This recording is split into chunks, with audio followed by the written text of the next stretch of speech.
Let's get straight to the topic. Tirahin na natin to. Pagbabalik ni Kai Sotto nalalapit na. Lumipas na nga yung 1 taon nung na-injury si Kai Sotto. Eto nga't nagpaparamdam na sa kanyang pagbabalik. Na-present na nga o dinalo na ng kanyang agent ni si Tados Bolotas itong si Kai Sotto. Mukhang pinag-uusapan yung kanyang nalalapit na pagbabalik. Na may caption pa nga yung kanyang agent, "Almost time to be back and better than ever." Siguro nga kaya nasabi ng kanyang agent kasi ibang Kai Sotto na physically ang kanyang nakita kumpara sa patpatin nung nakaraang taon. Di lang naman rehab yung kanilang ginawa. Tikas ng pangangatawan kitang kita sa hulma.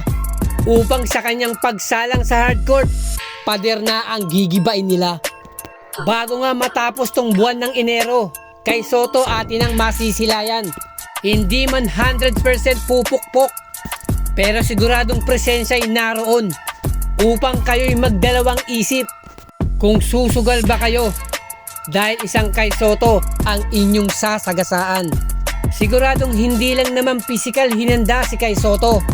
Psychological at emotional, siguradong pinupuno rin ng kanyang kampo. Matatalinong desisyon, mga piling galaw ni Kai Sotto, dapat lang isaalang-alang upang unti-unti siyang makabalik sa rurok ng kanyang kalakasan.